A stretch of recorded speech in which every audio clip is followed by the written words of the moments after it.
Vamos falar agora do ataque? Vamos para a Baixada. Esse é o bar onde está o Jackson Silva. Para você prestar atenção, a gente não vai dar algumas imagens aí, mas ali já tem cadeiras caídas. Não é sangue não, tá, gente? Cadeira vermelha caída. Um ataque direto a um bar em Austin, onde 3 pessoas foram mortas a tiros. Entre elas, o dono do bar foi executado na frente da filha adolescente que estava com ele, justamente porque era feriado, e ela foi acompanhar o pai, conhecido ali naquela localidade. Agora o Jackson, com mais tempo, vai explicar primeiro como foi essa dinâmica, se já tem na investigação quem poderia ser feito, quem é o alvo e mais, quem são as pessoas que morreram, porque a dinâmica, segundo testemunhas, é típico da Baixada. Carro para, desce, prau, vaza todo mundo. Porém, se tem um alvo e o alvo tá foi dentro o alvo, não foi tão amadorismo desse jeito igual a gente fica pensando na nossa cabeça, não, Jackson Silva. Boa tarde para você. Olá, Isabelle Benito, boa tarde mais uma vez para quem está assistindo agora o SBT Rio. Veja só, por volta de meia-noite, nas primeiras horas da madrugada desta sexta-feira, neste bar em Austin, em Nova Iguaçu, na Baixada Fluminense, Mostra Pedro Mota. Testemunhas contaram, Isabelle, que 4 homens chegaram em um carro e pararam exatamente ali, mostra por gentileza Pedro Mota. E aqui no bar estavam idosos, crianças, as pessoas aproveitam esse bar como uma área de lazer. E um detalhe, você acabou de falar, ontem foi feriado, então tinha dezenas de pessoas aqui. Só que foram surpreendidos por 4 homens armados com fuzis e pistolas. De lá, eles atiraram, Isabelle. As pessoas corriam na tentativa de se proteger. E mais cedo eu falei com um churrasqueiro que estava aqui. Ele não conseguiu gravar a entrevista. Falou, Jackson, eu nem dormi, eu não consigo falar. Ele me contou, Isabelle, que correu nessa direção. Vou mostrar, por gentileza. E se abaixou aqui, ó. Desse lado, fazer o churrasco, se abaixou aqui para tentar se proteger. Imagina só o pânico dessas pessoas. E aí, Isabelle, ele não conseguiu ver que o Rafael Wilson Martins de Souza, de 43 anos, que é o dono do estabelecimento, foi baleado e morreu na hora. As pessoas entraram em pânico ao ver o Rafael baleado. E um detalhe, tá? Não só ele, mas outras 2 pessoas também foram baleadas. O nome dessas pessoas, Vitor da Paixão Aragão, de 27 anos, e Leonardo de Assis Ferreira, de 32 anos. Eu vou esperar você explorar um pouco sobre esse cenário daqui. Depois eu falo sobre as investigações. É contigo, Isabelle Benito. Segura aí, o Marcelo Carregosa. Uma coisa me chama a atenção diferente de outros ataques. Modus operandi de disputa de alguma coisa, de modo de matar de vingança, de alvos, é óbvio, não sabemos. E depois vou perguntar para o Jackson. De Baixada Fluminense. Carro para, passa atirando, chega atirando, isso tudo. Uma coisa muda nesse contexto. Sem qualquer tipo de pré-julgamento, toda vez que a gente tem um crime desse aqui que a gente analisa, Nova Iguaçu, Baixada, são aqueles bares em que tem maioria homem assistindo o jogo, tarará, tarará. Esse bar era diferente. A dinâmica era diferente. Até esse detalhe da churrasqueira. O que era o bar? O bar era conhecido por quê? Como se fosse um bar. Família. Eu não gosto desses termos, sabe? Mas um bar onde você ia com sua família, você sentava, tinha um churrasquinho, tinha um churrasqueiro, você fazia seu aniversário, levava seus familiares. Algo que não traz na minha cabeça um cenário já acostumado. Não bate a história do que a gente vê de pessoas que passam atirando. Normalmente, locais onde a pessoa passa atirando, ela se garante, não porque é bandido bonzinho, nada disso não, mas porque ela tem um alvo e sabe que o alvo frequenta e espera o cara frequentar aquele local de bar que pra ele tanto faz como tanto fez, vai estar homem assistindo o jogo, tá? Passa. Nesse caso, é um bar onde até a própria filha viu o pai sendo morto.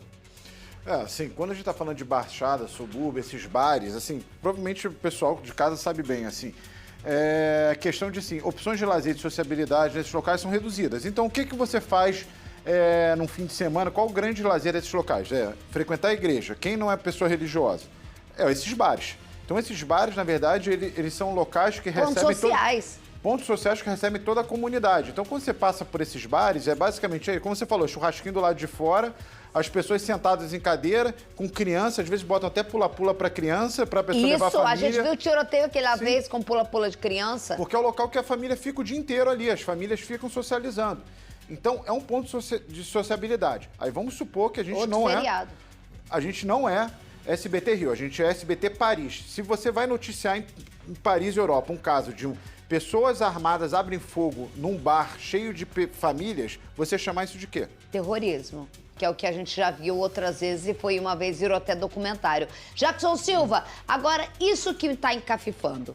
Além de tudo, agora eu vejo shops ali alugados, o cara que estava fazendo o churrasco, a estrutura montada pelo dono do bar, as fotos do dono do bar, o tamanho do bar, a estrutura, tá vendo? Olha aqui, olha isso, olha que foto incrível, poxa vida. É a estrutura do bar, que você vê que é uma estrutura grande, bem montada, bem colocada. A gente tá vendo ali que tinha um churrasqueiro para fazer, tinha comida, era um dia de São Jorge, um feriado, onde quem fez sabia que não tinha só alguém. Agora eu te pergunto, quem são esses mortos? Qual é a história por trás disso? Que vagabundo que passa num bar, restaurante como esse, onde sabe que tem crianças, mulheres, não só os caras que estão lá assistindo, ou os caras que são de... Quem são esses mortos? Entre esses mortos, já tem investigação se tinha um alvo? Você tem informação disso? Isabelle, lembra de ontem que falamos sobre a morte do vereador? Que a polícia fez uma avaliação sobre o atirador e disse que ele não parecia ser um atirador profissional. Ao contrário de hoje. Repare só que essas pessoas que viram, esses 4 homens, que segundo testemunhas estavam no carro, eles miraram nos alvos. Só que, lamentavelmente, Rafael estava perto e também foi baleado. Quero só mostrar a dimensão disso. Mostra, Pedro Mota, olha só. Os tiros atingiram a parede do estabelecimento e também a porta. Mas não parou por aí. Olha só, o teto também, Isabelle Benito. Ou seja, os bandidos se dividiram em pontos estratégicos para não deixar os alvos fugirem do local. Bom, investigações apontam para 2 pessoas. A primeira é Vitor da Paixão Aragão, de 27 anos. E Leonardo de Assis Ferreira, de 32. Bom, segundo a polícia, Vitor tinha ligação com a milícia, que controla aqui na região, tá? É bom ressaltar isso. E também tinha várias anotações criminais, entre elas homicídio. E também, Isabelle, tinha 2 mandados de prisão em aberto. Quero só ressaltar que essa região é controlada por Gilson Ingrasso de Souza Júnior, o Juninho Varão, como também ontem mostramos ele também naquela cena lá do vereador, tá? Então a polícia, vamos lá, as investigações apontam que, primeiro, uma guerra entre facções criminosas, milícia, né, e também Comando Vermelho. A outra questão pode ser os atiradores poderiam vir uma questão pessoal. As pessoas tiveram uma divergência com eles, então vieram para atingir essas pessoas. E uma outra também, essa é a terceira versão, seriam traficantes do Comando Vermelho da comunidade São Simão, que fica em Queimados, a poucos metros daqui, Isabelle Benito. Temos até um vídeo de traficantes falando sobre essa região aqui, sobre esse local e também mostrando uma pistola. Vamos assistir um pouquinho para ter uma ideia do que aconteceu e como que eles se relatam, né? Falam sobre esse lugar. Veja só. Obrigado pelo presente, valeu? Nós tá na pista, por tomar. Obrigado pelo presente, valeu? Pô, a tropa do motoboy. Se liga, rapaz. Matou foi cria pra. Vingamos cria. Botar a boca pra rolar dentro de Alche agora. Entrar na nossa direção, Melissa, nós vamos meter barra. Eu, se fosse para postar mesmo diante, quando o Jackson falou, Marcelo Carregosa, dominado pela milícia, uma desavença pessoal, eu não tenho compromisso com nada. Posso aqui amanhã virar e falar assim, foi uma desavença pessoal? Posso, mas eu não acho que é. Nada. Eu zeraria. Não sou igual o delegado que tem aqui o compromisso dele, mesmo não estando como delegado, e sim como comentarista de segurança pública. Pra mim, zero com a experiência que eu tenho aqui. Nada de treta de pessoal, não. Treta pessoal chega cá, é briga, é isso, busca. Vou buscar minha arma em casa. Nada. Segundo, milícia com milícia é outro tipo, mas poderia ser. Pra mim, isso daí, aí esse vídeo corrobora. Mais do que isso. 2 eram alvos, beleza? Por que eu falo isso? Porque o Rafael, coloca o Rafael a foto dele, o dono do bar que morreu na frente da filha. Primeiro, o Rafael pra mim morreu, e também estou aqui supondo, morreu a gente, infelizmente dói falar, mas de bucha nessa história. Porque que é o modus operandi do tráfico de drogas? Não que a milícia seja boazinha, mas o cara já era dono da área, já tinha ali restaurante há muito tempo. Aí você faz como? O senhor é delegado, entre. A senhora é comunicadora, entre. Ah, o senhor é miliciano? Não entre. Não tem como o cara fazer isso. O cara mora numa região dominada por vagabundo. Vocês vivem em que país? Então o cara frequenta lá.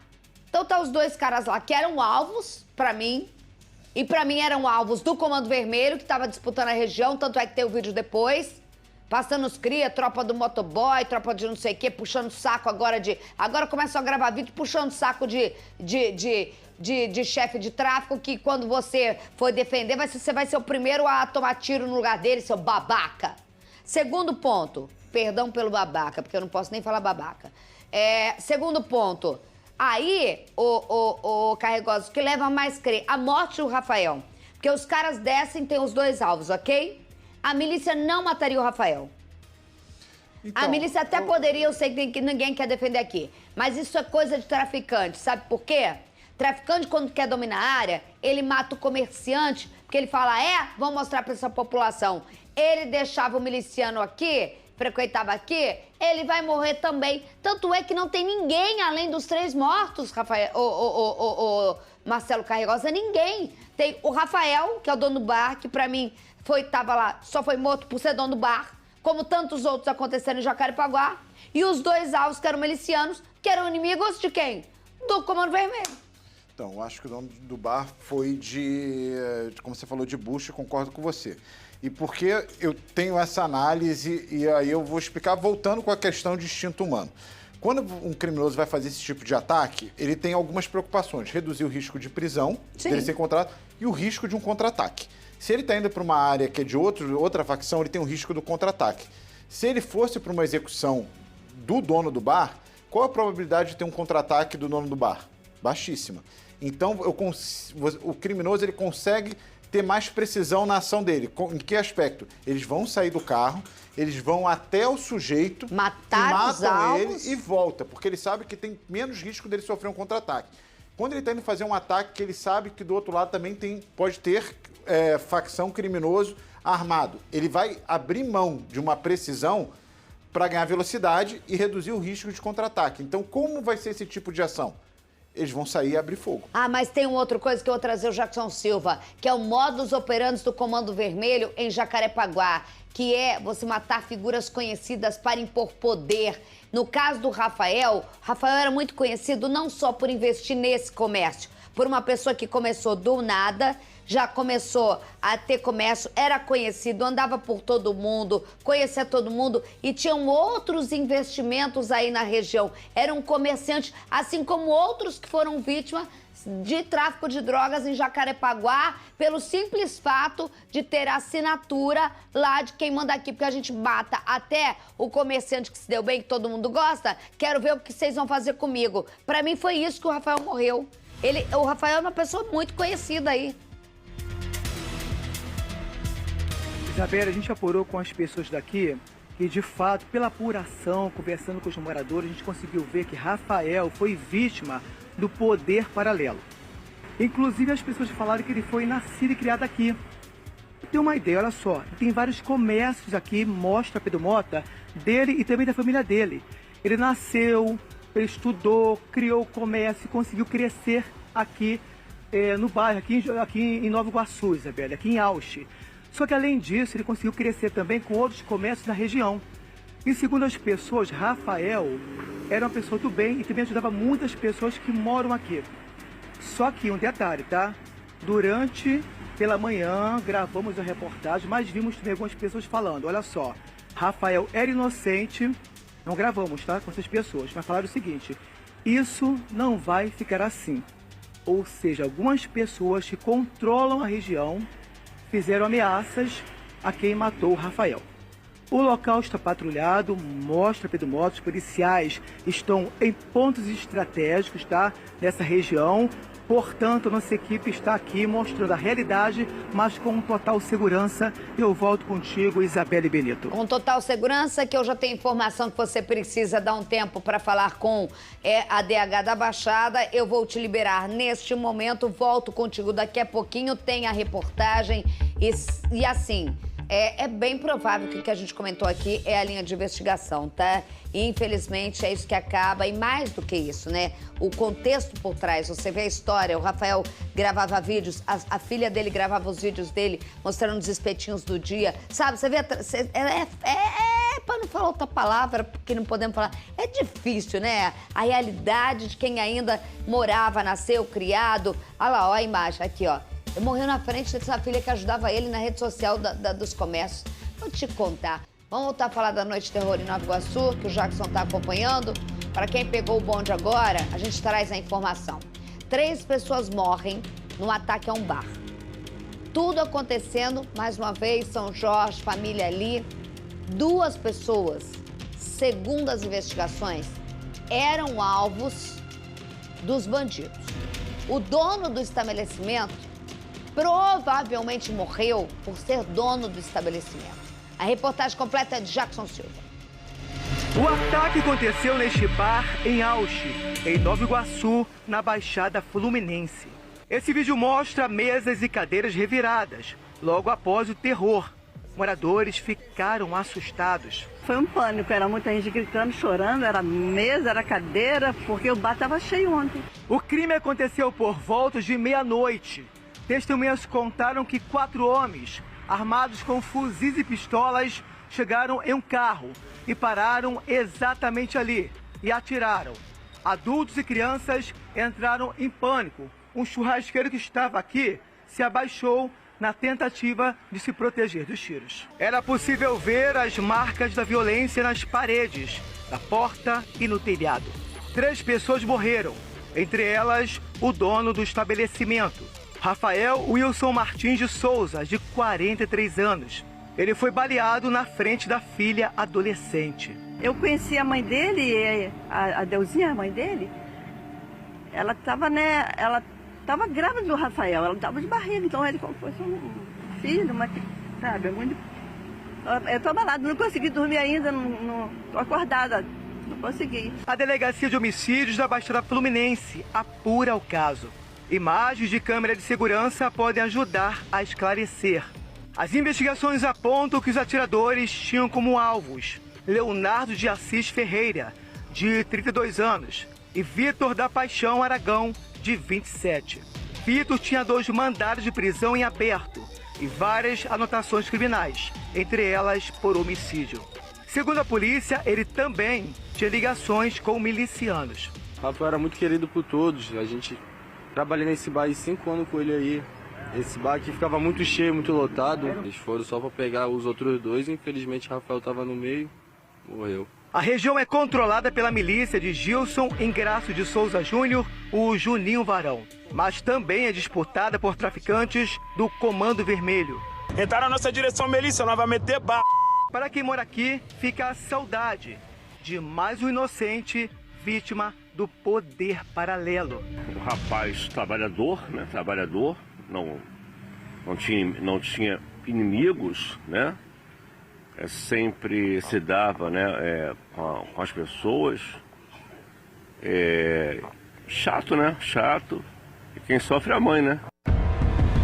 Nós vamos voltar com o Jackson Silva, que tem mais informações para a gente. Sua reportagem só corrobora com a nossa versão aqui, que pode ser mudada, Marcelo Carregosa. Jackson Silva, em relação à história de todo um cara que todo mundo conhecia a mãe, que era da localidade. E que coisa terrível, que violência terrível. Para piorar ainda, o ponto final que você traz lá no começo do Ao Vivo, para quem não estava ao vivo com a gente, que ao lado dele, do Rafael, que é o dono do bar, porque o Jackson falou que os outros dois eram possivelmente alvos dos atiradores, sejam milicianos ou traficantes, que eu imagino que sejam traficantes, morre na frente da filha de 13 anos, que era a menina que ficava com ele o tempo todo. Isabela, estou aqui te ouvindo e recebendo informações de uma fonte, tá? Olha só o que a fonte disse. Atenção. Vitor da Paixão, mais conhecido como Vitinho, era homem de confiança de Juninho Varão. Primeiro ponto. Ele chefiava a Ausch e também fazia toda a contabilidade para Juninho Varão. Agora vem os bastidores desse triste episódio que aconteceu aqui. Lembra que eu falei da disputa territorial da região? Traficantes do Comando Vermelho e também milicianos. Além disso, tem também uma outra linha de investigação. Sabe qual é? Vingança. É isso aí, vingança. Há pelo menos 6 anos, Vitinho matou um homem que era chefe da milícia daqui. Atenção nisso, tá? O filho desse homem entrou para o Comando Vermelho atualmente. Foi para onde, segundo investigações? Para o Complexo da Maré. Mostramos mais cedo um vídeo que mostra traficantes ali armados com uma pistola e falando exatamente sobre o quê? Sobre Ausch. Então, segundo a polícia, essa outra linha de investigação é que esse homem, filho desse rapaz que morreu há 6 anos, estaria ali na Nova Holanda, no Complexo da Maré, que é controlado pelo motoboy. Agora, uma informação muito importante, tá? A Polícia Militar, agora há pouco, acabou de informar que pessoas ligaram para alguns comerciantes e falaram que são os responsáveis por esse ataque. Começaram a perguntar também, Isabelle, quantos comércios tem na região.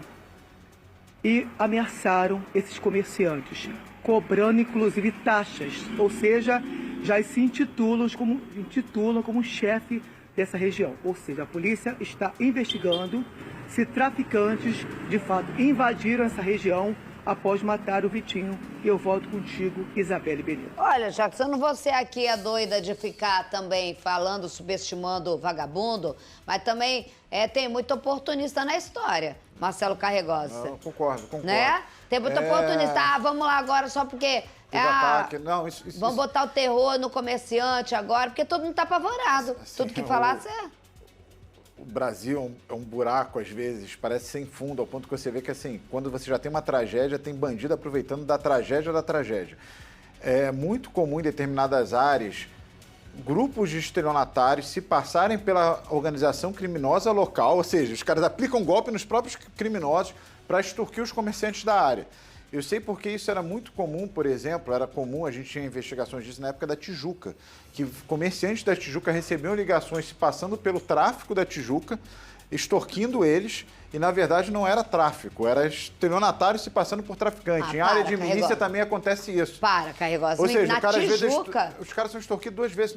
Isso é no Rio de Janeiro inteiro. E aí você paga 2 vezes. Quem está assistindo a gente, que é comerciante, sabe disso. Provavelmente já recebeu a ligação. Cara, tem gente que fecha porque fala, cara, eu não tenho nem lucro. Assim, os moradores e os comerciantes de área dominada pelo crime organizado, eles são extorquidos porque parte do controle territorial é essa capacidade que o crime vai ter de extorsão, de extração de recursos daquela localidade, agora, que é essa extorsão. Oportunismo. Mas, assim, infelizmente, assim, como falei, brasileiro, criminoso, tem uma mentalidade incrível e isso acontece. Agora, que mania que tá. Ontem a gente mostrou os caras lá que são os...